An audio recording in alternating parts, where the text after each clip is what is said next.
네, 여러분 반갑습니다. 놀라운 사실은 아마도 전임 대통령들께서 유럽에 도착할 때 꽤 많이 지나가셨을 것 같은데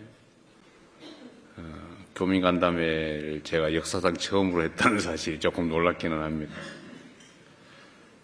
이곳 교민들 수가 대개 한 5천 명 교민, 그러니까 재외 국민 더하기 동포, 국적을 갖지 않지만 대한민국에 전에 국적을 가졌거나 부모가 또는 많이 선대들이 대한민국 국민이었던 분들의 자손들, 동포라고 부르죠.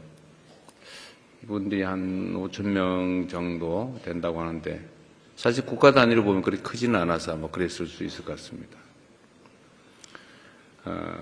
그런데 지금 좀 전에 얘기했지만 벨기에가 6.25에 참전을 해가지고 당시에 106명이 전사를 했다고 해요.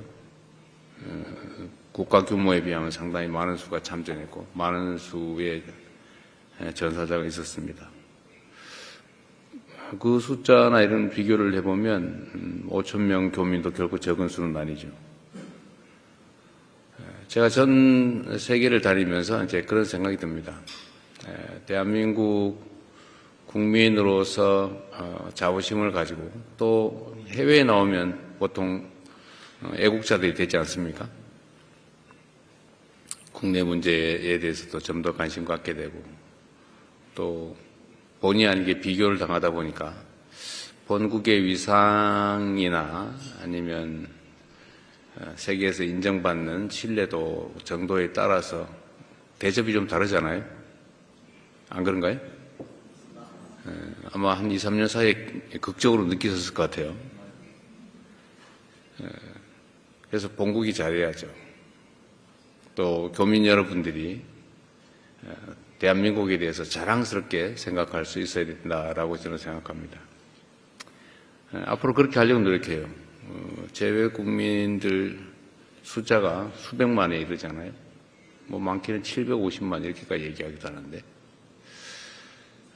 앞으로 각 국가별로 저는 재외 동포들에 대한 정책을 좀 지금까지와는 좀 다르게 바꿔야 된다고 생각합니다.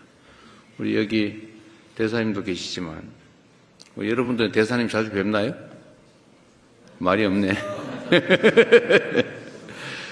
제가 이번에 취임하고 난 다음에 재외 공관장들에게 이렇게 지시를 했어요. 여러분도 아실 텐데 재외 국민들, 동포들과의 면담도 좀 자주 하고 접촉도 좀 늘려서 그것들이 과연 뭘 원하는지, 뭐가 불편한지, 어떤 제안을 하고 싶은지를 다 조사를 해보자라고 해서 전 세계적으로 했는데 제가 생각했던 것보다는 의견이 너무 적었어요. 1200건인가 밖에 안 됐는데 제가 보기에는 한 10배 이상 나와야 정상이죠. 그런데 제가 다녀보면 여러분들이 예를 들면 벨기에에 사시면서 대한민국 정부가 이런 것들을 좀 했으면 좋겠다, 또는 대한민국의 재외 공간이 이런 역할을 해줬으면 좋겠다라고 하는 것들이 많이 있지 않습니까?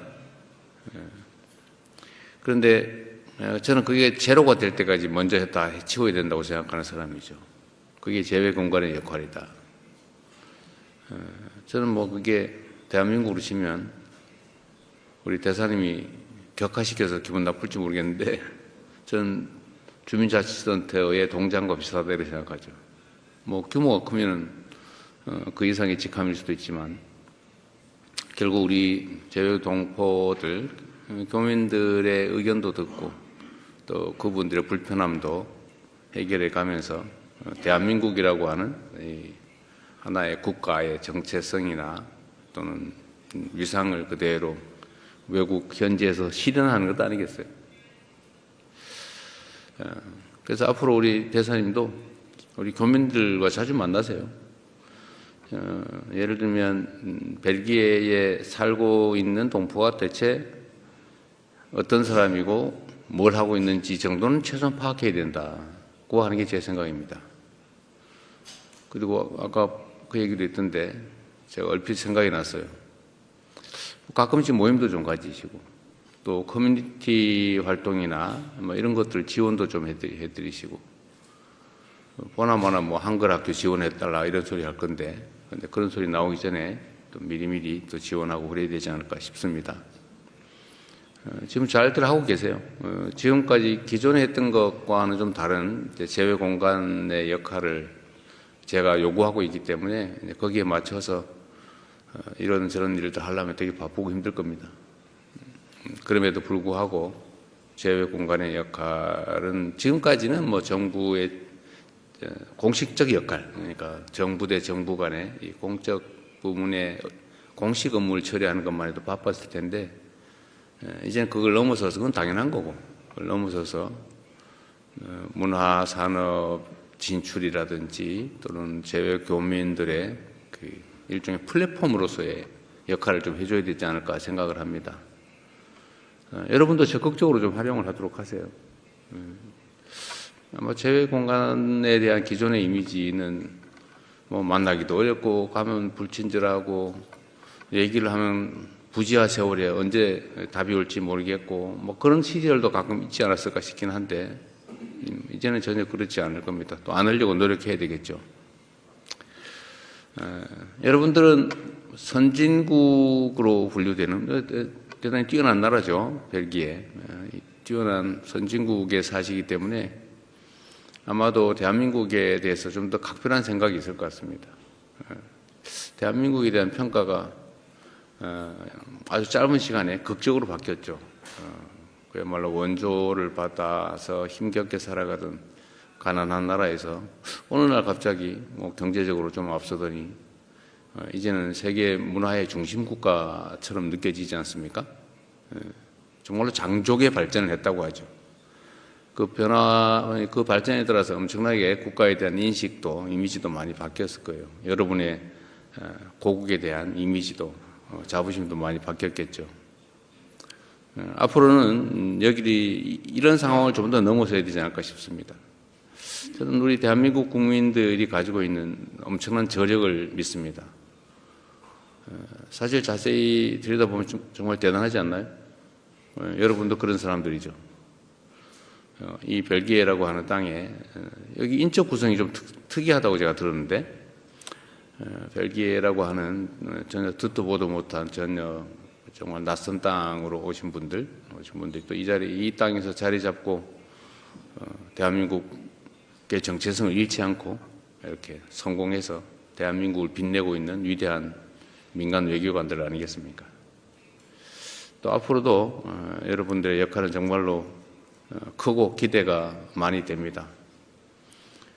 대한민국은 보통 통상국가라고 부르죠. 자기들끼리 몰려서 살 수 없어요. 전 세계와 교류하면서 살아갈 수밖에 없는 나라입니다. 지금까지 그렇게 잘 살아왔고 또 앞으로도 거기에서 벗어나기는 어렵겠지요. 그러려면 국제 교류가 매우 중요해요. 국가 간 협력 관계가 매우 중요한데, 국가 간의 공식적 관계도 당연히 중요하지만 이제 민간 영역에서의 이런 민간 교류 협력도 정말로 중요합니다. 여러분 한 명 한 명이 어떻게 행동하느냐에 따라서 대한민국이라는 인상이 완전히 달라지겠죠. 또 대한민국으로서는 여러분이 기획하는 성취를 이뤄낼 수 있도록 적극적으로 또 지원해야 될 겁니다. 그 지원은 뭐 직접적으로 현금을 드리거나 하지는 못하겠지만 정책적으로 할 수 있는 일들도 일부 있겠고, 특히 대한민국의 국가 위상을 세우는 일이 가장 큰 지원이라고 생각해요. 자랑스러운 대한민국을 만드는 게 바로 여러분들에게 도움이 되는 길이 아닐까 생각합니다. 그리고 오늘 제가 여러분들 의견을 하나 물어보려고 그러는데, 저한테 하시고 싶은 얘기 많죠? 없어요? 다행이네. 보통은 우리가 간담회를 하면 그냥 형식적으로 몇 사람 발언하고 그 다음에 앉아서 밥만 먹다가 보통 가기 때문에 이 귀한 자리를 그렇게 보내기는 좀 아깝다는 게 제 생각이죠. 그래서 하고 싶은 얘기 다 하자. 사실 저는 그 얘기들을 많이 듣고 싶어요. 여러분들이 하는 얘기들을. 그렇게 하실래요? 기회를 드릴까요? 그냥 조용히 밥만 먹고 하시겠습니까? 원하시면 여러분들한테 발언할 기회를 드리도록 하겠습니다. 또 한 가지 옵션이 있는데, 이 공개를 할까 말까, 여러분들의 발언이나 이런 얘기들을, 그것도 여러분 의견에 맡길까 싶어요. 좀 어떠세요? 공개할까요, 말까요? 공개란 여기 찍어가지고 전 세계에 내보내는 거예요. 가끔씩 그걸 노리고 광고하는 분도 계세요.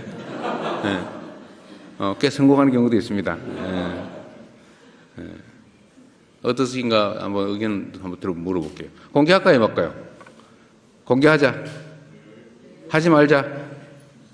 그럼 해요, 그러면. 통상 예에 따라서 자유롭게 의견 말씀해 주시고요. 이거는 저희가 지금까지는 거의 생중계로 나갔고, 여러분들 발언하는 것은 혹시라도 만약의 경우를 대비해서 이렇게 찍었다가 잠깐 있다가 아마 전체를 내보내게 될 것 같습니다. 어쨌든 여러분 매우 반갑고요. 다른 데에서 제가 만난 교민들보다 되게 젊고 밝으세요. 뭔가 사연이 있겠죠.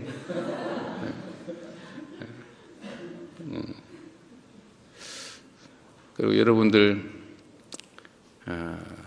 정말로 격변하는 대한민국을 보면서 걱정 많이 했죠.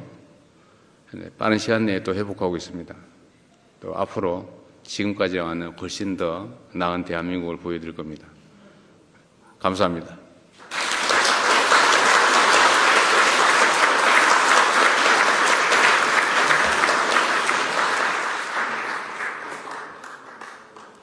우리 벨기에 동포들에 대한 공감 어린 격려와 동포 사회의 성장을 위한